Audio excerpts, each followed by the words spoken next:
Bom dia, caros alunos do nono A e nono B. Vamos para a nossa segunda videoaula do módulo 8 de Matemática, Conjunto dos Números Reais. Abra na página 402 da apostila. Vamos lá então, turma. Uma das razões do aparecimento dos números reais será vista agora através de uma lenda da Grécia Antiga.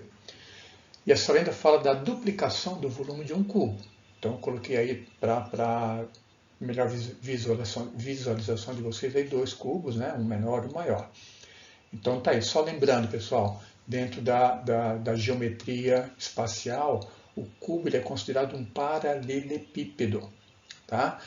A diferença qual é? É que o cubo possui todas as suas medidas iguais, suas arestas são iguais, tá? Por isso que chama-se cubo, mas ele é um paralelepípedo. Então tá lá. Muitas descobertas matemáticas surgiram de problemas históricos e até mesmo de histórias lendárias. Um dos problemas, a princípio considerado sem solução, né, na época deles lá, inquietou matemáticos durante alguns séculos. Em verde aí, pessoal, qual era a questão? O da duplicação do volume de um cubo. Esse problema nasceu de uma lenda da mitologia grega. Conheça a parte dela, cujo texto mantém a grafia da época de sua publicação. Então, vamos lá, temos aí o Apolo, deus grego, né, deus do sol aí. Então, qual é a lenda? Vamos ver. No templo de Apolo, na ilha grega de Delos, existia um altar com a forma de um sólido geométrico, de um cubo. Quando a peste ameaçou Atenas, é o que se conta, os habitantes da cidade se dirigiam ao oráculo de Delos em busca de auxílio e a divindade falou: erguei-me um altar igual ao dobro do já existente, também de forma cúbica, e o mal poderá ser debelado. Debelado quer dizer acabado, né, gente? Então, qual é a finalidade aí, pessoal? Então, o altar ele é de forma cúbica, ele possui um volume, e ele quer, a divindade falou para eles erguerem um outro altar de forma cúbica também, só que com o dobro do volume do que era antes. Então vamos lá. O problema de Delos provou ser insolúvel. É bem provável que os deuses tivessem noção do que exigiam e que de uma maneira ou de outra não tivessem meio de evitar a desgraça. Esta é a impressão que se tem. Tá? Os matemáticos da Grécia passaram séculos a se digladiarem com o problema de Delos. Como todos os problemas insolúveis também, este trouxe uma série de benefícios. Então foi a partir daí dessa questão, pessoal, que nessa época não existiam números reais, aí começou-se a prestar atenção mais na questão dos números. Tudo bem? Vamos entender por que os gregos não conseguiram resolver o problema da duplicação do cubo. Não nos esqueçamos de que naquela época todos os problemas eram resolvidos com construções que utilizavam apenas régua e compasso. Pessoal, só então relembrando com vocês aí, ó. Todo paralelepípedo, para eu achar o seu volume, basta eu multiplicar as suas três dimensões: comprimento, largura vezes altura. Tá certo? Ó? Como nós sabemos que o cubo tem a mesma medida, então se eu quero achar o volume de um cubo, basta eu multiplicar o comprimento, largura e altura. Então, se, por exemplo, um cubo de lado 6, então você vai multiplicar, comprimento é 6, altura é 6, largura é 6. Então é 6 vezes 6 vezes 6. Aí você vai ter o volume desse cubo, de aresta 6. Se for o volume de aresta 3, qual é o volume desse cubo? 3 vezes 3 vezes 3. E assim por diante, tudo bem? Isso nós precisaremos agora para fazer os próximos exercícios, que vocês deverão fazer na sua apostila que eu vou falando para vocês aqui, tudo bem? Então vamos lá, exercício 1. Talvez a primeira tentativa dos gregos tenha sido duplicar a aresta do cubo para obter o dobro do volume. O que acontece com o volume de um cubo quando se duplica a sua aresta? Aí ele pede para a gente considerar um cubo com 1 metro de aresta. Então, você tem um cubo menor aí, ó, até coloquei em vermelho, a aresta desse cubo menor é 1 metro. Certo? E a aresta do maior, quando você vai dobrar a aresta, passa a ser 2 metros. Até aí tudo bem?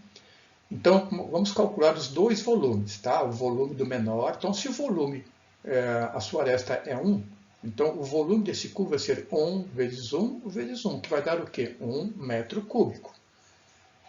Agora, se você dobra o valor da sua aresta, então você vai obter um novo volume. Se a aresta é 2, então vai ficar 2 vezes 2 vezes 2. Então, o novo volume passa a ser 2 vezes 2, 4, 4 vezes 2, 8 metros cúbicos. Então, ele sai de um volume de 1 metro cúbico. Se você dobra a sua aresta, vai para 8 metros cúbicos. E qual é a pergunta, pessoal? Ele quer que dobre. Aí foi muito mais do que dobrar, né? Foi quase 8 vezes, não, foi 8 vezes o volume. Tá certo? Ó. Então, a número 1, o que acontece? Acontece que o volume ficou o quê? Multiplicado 8 vezes. Tá? Exercício 2. Vamos resolver algebricamente o problema. Você já sabe que se a aresta de um cubo mede 1 metro, seu volume será 1 metro cúbico. O problema consiste em encontrar a aresta de um cubo cujo volume é 2 metros cúbicos. Representando por x a medida dessa aresta, escreva a equação correspondente ao problema. Então, pessoal, entenda o seguinte. Tá? Então, ele quer o quê? Que dobre de volume. Então, se eu tenho um volume de 1 metro cúbico, para obter o dobro dele, eu tenho que obter o dobro de 1 metro cúbico, é 2 metros cúbicos. Só que o meu novo cubo, que aresta que ele vai ter? Então, que número que eu posso elevar ao cubo que possa dar 2? Essa foi a grande questão dos gregos naquela época. Ok? Então, agora nesse caso aí da 2, ele quer que monte uma equação. Então, como x é a medida da aresta, então isso que eu quero descobrir, então x elevado ao cubo é igual a 2. Essa é a nossa expressão aí. Tudo bem? Exercício 3. Aplicando a operação inversa, determine o número que representa a medida da aresta do cubo cuja equação você encontrou no item 2. Então, qual é a nossa equação do item 2? X ao cubo é igual a 2. Lembrando, pessoal, a operação inversa da potenciação é a radiciação. Então, x vai ser o quê? Raiz cúbica de 2. Essa é a resposta do item 3. Tá? X vai ser a raiz cúbica de 2. Exercício 4. Então, ele quer saber o seguinte. Esse número é racional, ou seja, a raiz cúbica de 2 é racional? Justifique. Agora eu pergunto, pessoal. Existe algum número que elevado ao cubo vai dar exatamente 2? Se nós pensarmos no número 1, número 1 vai ser o quê? 1 elevado ao cubo é 1 vezes 1 vezes 1, 1. Agora, o próximo número é o 2. Se eu pegar 2 elevado ao cubo, 2 vezes 2 já vai dar 8, bem longe do 2. Certo? Então, aí já definimos o quê? Ele não é um número racional. Tá? Por quê, pessoal? Não tem nenhum número racional que elevado ao cubo vai dar exatamente 2. Portanto, se trata de um número irracional. Ok? Exercício 5. Entre quais números inteiros consecutivos esse número está localizado? Como eu acabei de falar agora no item 4 aí, né, gente? Ó, a raiz cúbica de 2. Então, se eu pegar o número 1 e elevar ao cubo, eu vou obter 1. Se eu pegar o número 2 e elevá-lo ao cubo, né, eu vou obter 8. Então, a raiz cúbica de 2, concorda, pessoal? Que vai estar entre 1 e 2. Por quê? Porque 1 elevado ao cubo é 1 e 2 elevado ao cubo já é 8. Tá certo? Então, eu sei que entre os números inteiros, a raiz cúbica de 2 vai estar entre 1 e 2. Tudo bem? Exercício 6. Calcule o valor aproximado desse número com uma ordem decimal. Então, agora vocês farão aí na apostila de vocês. Vamos pegar, já sabe que vai estar entre 1 e 2, né, a raiz cúbica de 2. Então, você pega lá a primeira casa do 1, uma casa decimal, 1,1.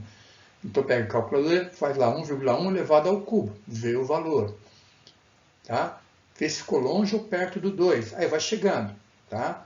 Quanto mais próximo do 2, vai pegar o mais próximo dele, antes dele, e depois o próximo que ultrapasse a ele. Ou seja, você vai pegar, como nós fizemos nos exercícios anteriores aí, um valor por excesso, tá? E um valor por falta. Então você vai determinar para mim qual é o menor valor que vai ficar um pouquinho antes do 2 e o maior valor que vai ficar um pouquinho mais do 2, tudo bem? Esse é o exercício 6, ok? Raízes de índice qualquer. Aí coloquei até para vocês aí, pessoal, o radical, né? Ó, o radical, o índice, o radical e o radicando, para a gente relembrar isso daí, tudo bem? Então tá lá. Ao resolver a seção anterior, você obteve um radical cujo índice é diferente de 2.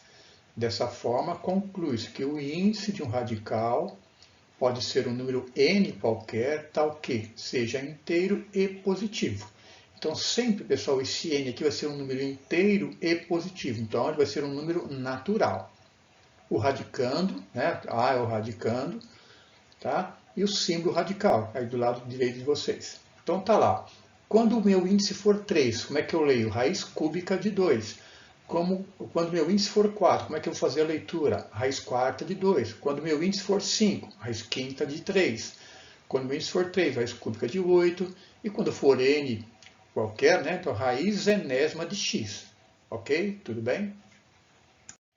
Encontrar a raiz enésima de um número x qualquer é encontrar um número que, elevado ao expoente n, tenha x como potência. Então, temos a primeira sentença aí, pessoal. A raiz enésima de x é igual a... Por que é igual a? Porque se a elevado a n der o próprio x. Então, essa é a primeira sentença. Então, isso nós já sabemos, pessoal. Estou pegando o exemplo aí do lado em vermelho, né? Ó. Raiz quadrada de 9 é 3. Mas por que é 3? Porque o meu 3, quando eu elevo ao quadrado, por quê? Porque meu índice é 2, deu 9, que é o radicando. Tudo bem? Ou ainda, temos uma outra sentença aí. Ó. Raiz enésima de x é igual a x elevado a 1 sobre n. O que nós vimos já anteriormente. Pois, entre parênteses, se x elevado a 1 sobre n e tudo isso elevado a n é igual a x, que é a sentença 2 aí. Ó. Então ele está dizendo para a gente o seguinte, a raiz quadrada de 9, como é que eu posso separá-la aí, né? Colocá-la como um expoente fracionário? É 9 elevado a meio. Meio por quê, pessoal? Porque o expoente do 9, já que é o radicando, é 1, e o 2 é sempre o índice do radical. Tudo bem? Pois, então, se nós pegarmos esse dessa forma, como expoente fracionário, e elevá-lo ao quadrado, por que quadrado? Porque é raiz quadrada, eu volto a obter o próprio 9. Então, 9 elevado a meio e tudo isso elevado a 2 vai ser o próprio 9. Ah, mas por que dá 9? Lembra aí, pessoal, aí tem uma regrinha de potenciação. Eu tenho uma potência elevado a um outro expoente. Tem uma potência dentro do parênteses, 9 elevado a meio. E ela está sendo elevada a 2. Então, pela propriedade da potenciação, é só eu multiplicar os dois expoentes, o meio e o 2. Ou seja, meio vezes 2 é 1. Então, fica o próprio 9. Tudo bem? Observe na sentença 1 que, então está lá, olhando a sentença 1 lá, o índice n na radiciação é o expoente na potenciação. Tá? Então, o índice n, tá? No nosso caso, raiz quadrada de 9, ele é 2. Ele é expoente na potenciação, ó, 3 ao quadrado lá. Também, pessoal, o radicando x na radiciação é a potência na potenciação. Então, está lá, ó. Raiz quadrada de 9 é 3, por quê? Porque 3 ao quadrado é 9. Olha o 9 aparecendo aí, que é o radical, né? O x lá. Tudo bem? E terceiro lá. A raiz A na radiciação é a base na potenciação. Tá certo? A raiz A, que é 3, né? 3 ao quadrado é 9. Tudo bem? Observe na sentença 2 que o índice n do radical transforma-se em denominador do expoente fracionário. No exemplo dado, o numerador do expoente fracionário é 1, pelo fato do radicando x não conter expoente. No caso da existência de expoente no radicando, este se transformará em um numerador. Exemplo, então está lá, eu tenho a raiz cúbica de 2 ao quadrado. Quem é o nosso radicando aí, pessoal? O nosso radicando é quem está dentro do radical, é o 2 ao quadrado. Quem é o n? O n é o 3. Tudo bem? Ó? Só que o meu radicando está com uma potência 2 ao quadrado. Então, o expoente dele é 2 e o índice é 3. Então, eu transformo esse radical numa potência com o expoente fracionário, fazendo sempre o quê? Pegando 2, que é a base da potência, né, do nosso radical aí, do nosso radicando. O 2 é exatamente o expoente dele e o denominador é sempre o índice. Então, voltando aí, ó, a igualdade, raiz cúbica de 2 ao quadrado é a mesma coisa que 2 elevado a 2 terços. Ok? Agora, pessoal, são exercícios para praticar. Então, isso aí vocês farão, tá? Que é a aplicação do que nós acabamos de fazer agora aí. Tudo bem? Então, se não conseguirem, qualquer um tiver dúvida, pode me mandar via e-mail, que eu já passei para vocês, não tem problema nenhum. Mas aí é exatamente o que nós acabamos de fazer agora. Que nem escreva na representação de expoente fracionário os seguintes números irracionais. Então, isso vocês resolverão na apostila. Então, ele quer saber o seguinte, eu tenho raiz quadrada de 7, como é que ele fica como expoente fracionário? Então, 7 elevado a 1 sobre 2, né? Porque o expoente do 7 é 1 e o índice aqui do radical é 2. Então, 7 elevado a meio. Pronto. Na B, raiz quadrada de 5 à terceira. 5 elevado a 3 sobre 2. Aí vai embora. Certo? Ó. Mas aqui é 1 terço elevado ao cubo. Exatamente, coloca aí. A base aqui é 1 terço na letra C, né? Ó. Raiz décima de 1 terço ao cubo. Então, a base da potência é 1 terço. Então, vai ficar 1 terço, né, entre parênteses, elevado a 3 sobre 10. E por aí vai. Tudo bem? No exercício 2, ó, agora é o contrário. Escreva na representação de radical os seguintes números irracionais. Então, tá lá. Eu estou agora com expoente, uma base com expoente fracionário, eu quero no radical. 5 elevado a 2 terços. Aí você vai colocar lá o radical, vai ficar o radical, 5 que é a base. Então, lembrando, pessoal, sempre o denominador é o índice. Então, vai ficar raiz cúbica de 5 ao quadrado. Tá? Então, letra A é isso. Letra B, ó, vai ficar raiz quadrada de 3. E por aí vai. Vai completar os restantes aí. No exercício 3, está lá. Classifique os números em racionais ou irracionais. Para os irracionais, escreva entre quais números inteiros consecutivos eles estão compreendidos. Ok? Então vamos lá, o item A. Raiz quadrada de 81. Ela é exata ou não? Né? Então ela é exata, então vai dar 9. 9 é um número o quê? Racional ou irracional? Então você vai colocar lá, racional. Tudo bem? Agora, a letra B, raiz quadrada de 20, não é exata. Então, se não é exata, ela é um número irracional. Então, nesse caso, você tem que responder, além de dizer que ele é irracional, colocar lá entre quais números inteiros consecutivos esse número vai estar. Então, é como nós fizemos nas aulas anteriores, raiz quadrada de 20. Então, quem é a raiz quadrada abaixo de 20, que é exata, a mais próxima dela? É o 16. A raiz quadrada de 16 é 4. Pronto, pessoal. Se é 4, então a raiz quadrada de 20 vai estar entre 4 e 5. Tudo bem? Ó? Pronto, ó. Essa é a resposta. Irracional e vai estar entre 4 e 5. Raiz cúbica de 10, a mesma coisa, né? Existe algum número que elevado ao cubo vai dar 10? Não, então ele é um número irracional. Só que agora o meu índice é 3, então eu tenho que pegar o número e elevar o que? Ao cubo. Certo? Ó. Então eu sei que 1 ao cubo é 1. Se eu pegar 2 ao cubo, está dando 8. Só que lá é 10 o meu radicando, né? Opa, então 2 ao cubo é 8. Ah, então o menor número aí inteiro é o 2.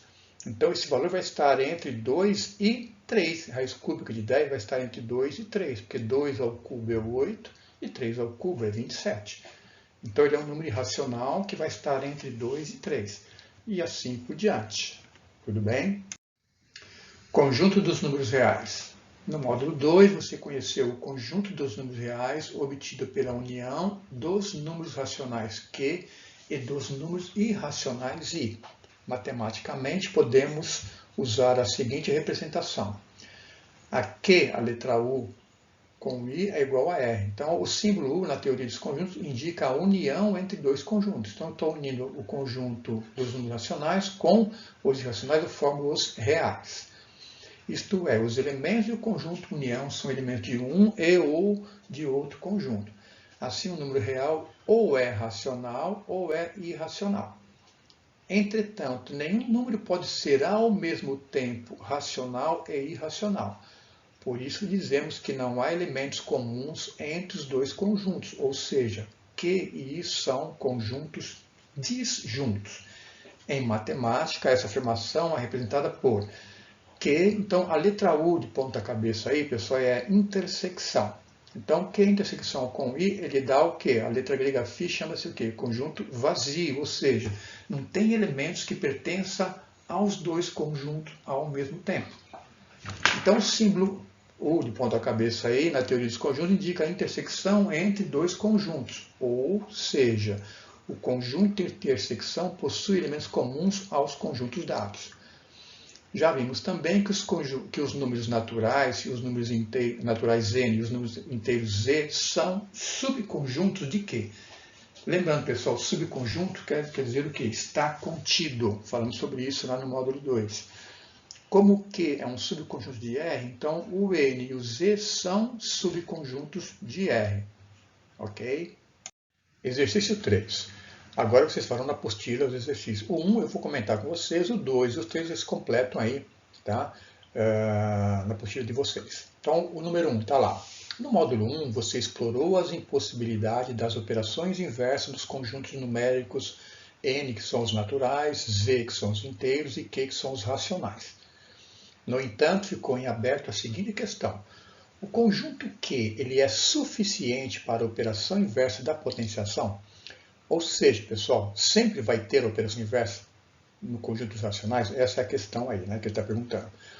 Letra A. Após estudo dos diferentes conjuntos numéricos, como você responde a essa questão? Primeiro, pessoal, você acha é sim ou não? Não, né, pessoal? Por quê? Que nós acabamos de fazer agora, né, em relação aí ao cubo lá. Por exemplo, raiz cúbica de 2, ela é exata? Não. Tá? Então, é um número irracional. Tá certo? Então, nem sempre eu posso obter a operação inversa dela. Ok? Ó. Então, não tem nenhum número que elevado ao cubo vai dar 2. Certo? Ó. Letra B. Ele fala também do conjunto dos números reais. Existe alguma impossibilidade? Então, nós já comentamos sobre isso. Se eu perguntar para vocês, ó, raiz quadrada de 36. Ok, é 6. Né? Ó. A raiz quadrada de 81 é 9. Ok. Agora, se eu perguntar raiz quadrada de menos 9, vai existir? Se eu pegar um número, eu tenho algum número que é elevado ao quadrado, vai dar negativo? Não, não é, pessoal? Então, aí tem uma regra importante para vocês. Tá? Quando meu índice do radical for par, se ele for 2, 4, 6, 8, 10, e o seu radicando for negativo, não existe dentro dos conjuntos reais o valor dessa raiz. Tudo bem? Ok. No exercício 2, complete as sentenças usando um dos seguintes símbolos. Então, N, que são os naturais, Z, que são os inteiros, Q, que são os racionais, o I são os irracionais, o R, que são os reais, ou a letra grega φ, que significa vazio, conjunto vazio. Então, letra A, o conjunto dos naturais unindo com o conjunto dos inteiros. Qual o conjunto que eu vou obter? Né? Então, você vai colocar um dos símbolos lá. Qual você acha que é? Então, nesse caso aí, vai ser o próprio Z. Eu estou pegando os números inteiros, juntando, né, com os naturais. Então, eu vou obter os próprios conjuntos Z. Na letra B, está intersecção. Então, está lá o conjunto dos naturais em intersecção com os inteiros. Ou seja, quem que aparece nos naturais e aparece nos inteiros? É o próprio natural. Então, aí é o N. E por aí vai. Tudo bem? Exercício 3. Então, esse vocês farão sozinhos aí na apostila de vocês, tudo bem? Ó, você vai colocar verdadeiro ou falso, conforme as sentenças sejam verdadeiras ou falsas. No caso das falsas, dê contra-exemplos que mostram a falsidade da informação. Então, você vai ler devagarzinho, direitinho, ler cada item A, B, C e D, e você vai colocar verdadeiro ou falso. Aí vai ficar a critério de vocês para responder na apostila.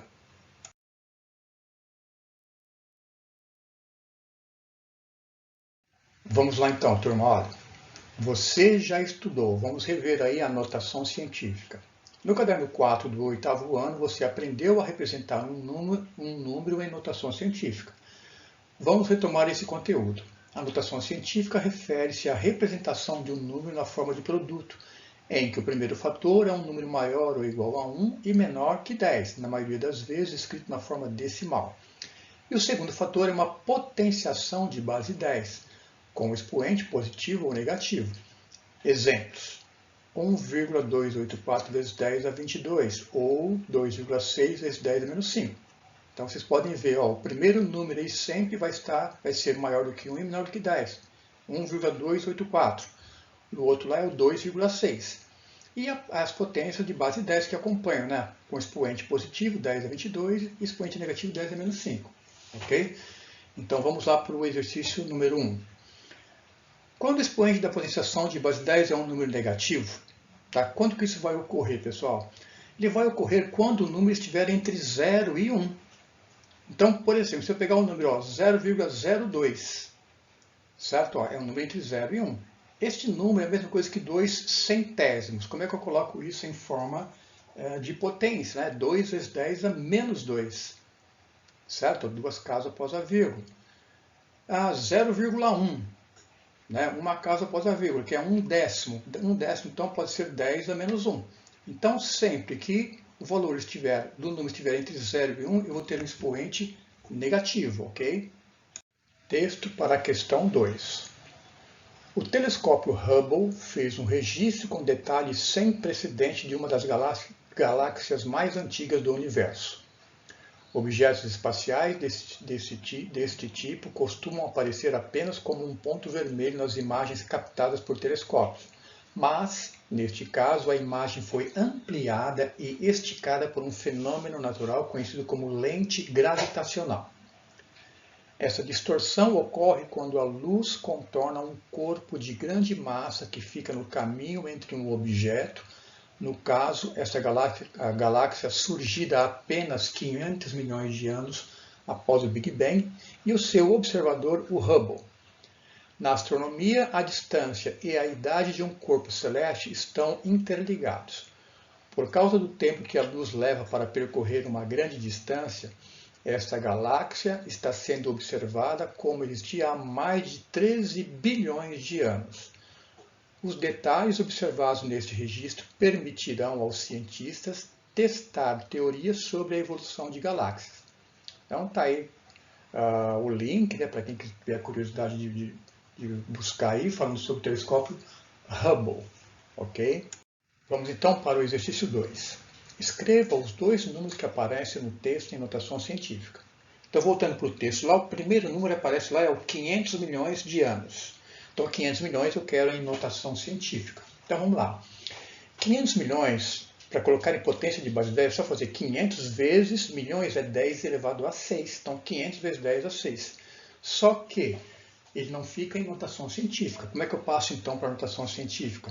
Eu coloco lá, 500 é a mesma coisa que 5 vezes 10 a segunda. Então, 5 vezes 10 a segunda, vezes 10 a sexta, vai me dar o quê? 5 vezes 10 a oitava. Aí fica o número em notação científica. Então, 500 milhões é a mesma coisa que 5 vezes 10 a oitava. E o segundo número está lá, 13 bilhões de anos. Eu quero 13 bilhões em notação científica.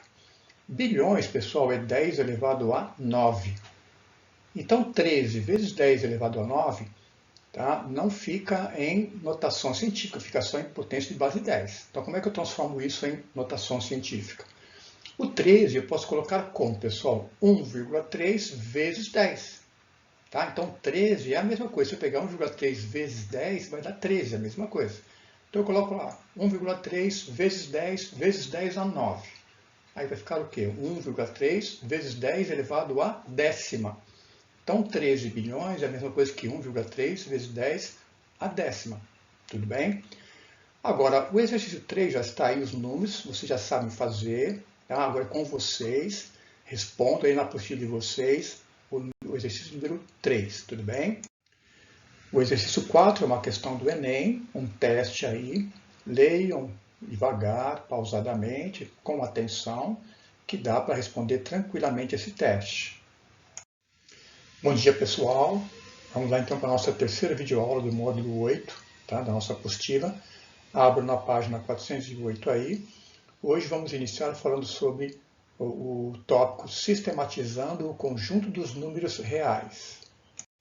Vamos lá então, pessoal. Então, antes de nós entrarmos no nosso tópico propriamente dito, eu coloquei então aqui uma pequena introdução da probabilidade Vocês já viram um pouco lá no 8º ano, tá? Introdução à probabilidade. Então tá aí, ó. A probabilidade é usada sempre que o indivíduo tomar decisões em situações de incerteza. A utilização da probabilidade indica a existência de um elemento ao acaso ou de incerteza quanto à ocorrência ou não de um evento. Uma experiência aleatória é aquela que comporta resultados imprevisíveis e mutuamente exclusivos. Então, primeiro tópico importante de probabilidade, o que é um espaço amostral? Então ele comenta aí, olha, conjunto de todos os eventos simples de uma experiência aleatória.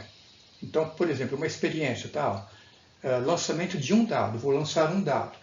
O que pode ocorrer nesse lançamento? Só podem ocorrer o quê? 6 possibilidades, né? Ou o dado vai dar a face 1, ou o dado vai dar a face 2, ou a face 3, ou a face 4, ou a face 5, ou a face 6. Então, todas as possibilidades que podem ocorrer em um lançamento, esse é meu espaço amostral. Tudo bem? Então, vamos lá. Como é que a gente pode medir isso? Tá aí, ó, medidas de probabilidade. Então, o que é a probabilidade? Então, é a razão ou a divisão entre o número de elementos de E dividido por número de elementos de S. Resumindo, então, ó, o PE é igual a NE sobre NS. O que significa o numerador e o denominador? Então, tá lá. Onde NE significa o número de casos favoráveis ao evento E e o NS, o número de casos possíveis do evento E. Então, como assim? Ó? Pegando o exemplo que ele deu de espaço amostral. Então, o meu evento vai ser o quê? Lançamento de um dado. Então, eu já sei que todas as possibilidades que é o meu espaço amostral, então o NS é o espaço amostral. São 6 possibilidades, então ele vai no denominador. Ok, então já sei qual é o meu espaço amostral. Tá? Agora, que evento que pode ocorrer? Então, ele pergunta assim, o evento é uma situação, tá, que pode ocorrer. Então, vamos determinar uma situação. Ó, qual é a probabilidade de ocorrer a face 2? Tá? Então, eu vou lá, no meu espaço amostral só tem uma face 2. Então, quantos elementos vão ter lá? O número de elementos de E vai ser só um. Vai ser uma face 2 em cima do número de elementos de S, que é o 6. Então, ou seja, a probabilidade passa a ser o quê? 1/6. Ok? Ó. Agora, se eu tiver um outro evento dentro do mesmo espaço amostral aí, vou lançar um dado, quero que ele me calcule a probabilidade de ocorrer, quando eu jogar esse dado, um número que seja múltiplo de 2. Tá? Então, esse é o meu evento. A probabilidade de ser um múltiplo de 2. O que é múltiplo de 2, pessoal? Então, agora 2. Né? 2, 4, 6, 8. Então, dentro do meu espaço amostral, quem são números que são múltiplos de 2? Então, tem lá o 2, o 4 e o 6. Certo? Ó. Então, eu tenho 3 possibilidades para o meu evento. Então, portanto, a probabilidade vai ser o quê? O número de elementos de E, que são todas as possibilidades do meu evento. São 3, né? Que são ou 2, ou 4, ou 6. Em cima de quantas possibilidades? É o 6, são 6 possibilidades. Então, é 3/6, ou seja, meio. A probabilidade aí é meio, ou seja, a probabilidade de eu lançar um dado e ocorrer um múltiplo de 2 é de meio ou 50%. Tudo bem? Ok?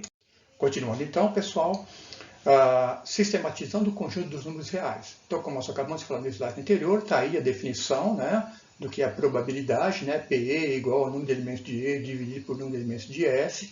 E uma informação importante aí, pessoal, ó, que esse número P, tá, que é a probabilidade, vai ser um número real compreendido entre 0, inclusive o 0, e 1, inclusive. Então, sempre o valor que você vai obter do P vai estar entre 0 e 1. Ou seja, pessoal, o meu numerador será sempre o quê? Menor ou igual ao denominador. Tudo bem?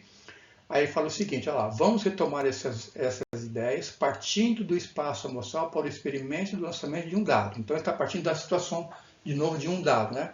Então, o espaço amostral é esse, um dado são 6 possibilidades. Né? Então, aí ele vai falar sobre algumas situações envolvendo esse espaço amostral. Para esse experimento, obter a face 7 no lançamento de um dado é um evento impossível, logo P igual a 0. Impossível, não é, pessoal? Porque não tem face 7 em um dado. Para esse mesmo experimento, né, ou seja, o lançamento de um dado, obter uma face menor ou igual a 6 no lançamento de um dado. É um evento chamado certo, logo a probabilidade aí é 1, ou 100%, né, gente? Tá óbvio, porque se eu for jogar um dado e tem que ser uma fase que seja menor ou igual a 6. Pode ser o 6, sim, 6, 5, 4, 3, 2, 1. Então é o evento certo. Seja o evento obter uma face com um número par de pontos. Tá? A probabilidade desse evento ocorrer a probabilidade é 3/6, ou seja, tem 3 números pares. Quem são os números pares lá? O 2, o 4 e o 6. Dividido em 6 possibilidades. Tá? Aqui é meu espaço amostral. Simplificando, fica meio. Então, essa probabilidade está situada entre 0 e 1. Até o momento, em todos os contextos trabalhados, a probabilidade tem sido um número racional entre 0 e 1. 0 inclusive e 1 inclusive. Pelo fato de trabalharmos com experimentos que envolvem grandezas discretas. No entanto, quando o experimento envolver grandezas contínuas, como medidas diárias, por exemplo, as quais você irá explorar nos exercícios, a probabilidade será um número irracional. Dessa forma, a probabilidade é expressa sempre por um número real, seja ele racional ou irracional. Assim, ao finalizar nosso estudo sobre o conjunto dos números reais, podemos dizer que todos os números com os quais estamos trabalhando são números reais.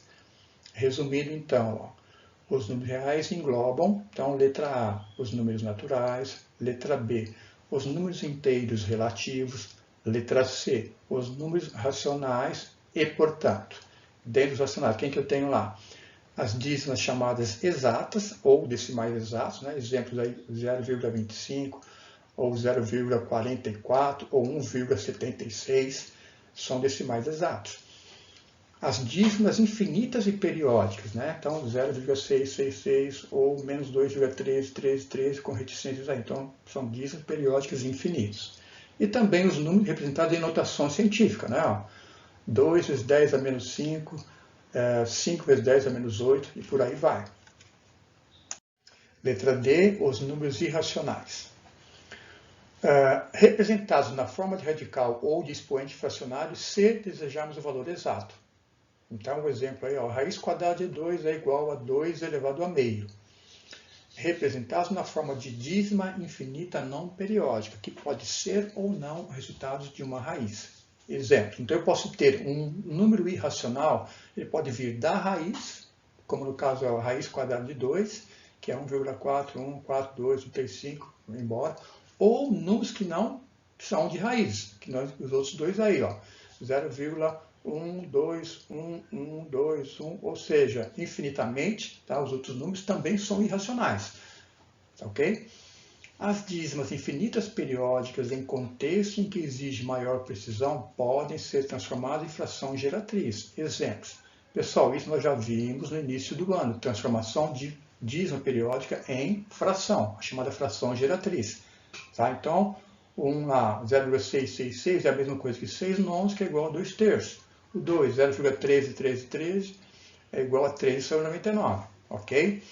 No entanto, as dízimas infinitas e não periódicas serão sempre aplicadas com valores aproximados, o que nós vimos nas aulas anteriores. Vamos agora então para os exercícios da apostila. Então, de novo, né, agora vocês vão responder na apostila. O exercício 1, pessoal, escreva 3 exemplos de dízimas, é exatamente o que nós acabamos de falar agora. Então, vocês vão colocar 3 exemplos de dízimas exatas, 3 exemplos de infinitas e periódicas e 3 exemplos de infinitas e não periódicas. Aí acho que não tem problema nenhum, tá? Tudo bem? Agora, o exercício 2 está aqui, ó. Considere uma placa quadrada com 10 centímetros de lado. Nela está inscrito um círculo. Se escolhermos aleatoriamente um ponto na superfície dessa placa, qual é a probabilidade de esse ponto não pertencer ao círculo? Tá? Então, coloquei aí, pessoal, uma dica para vocês como resolver aí, né?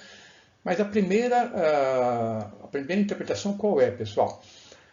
Se o círculo está inscrito no quadrado, tá? Então ele está dentro do quadrado, ele quer saber o seguinte, qual é a probabilidade de você escolher um ponto e ele não está dentro do círculo. Então vai estar aí nessa parte escura. Qual vai ser a probabilidade?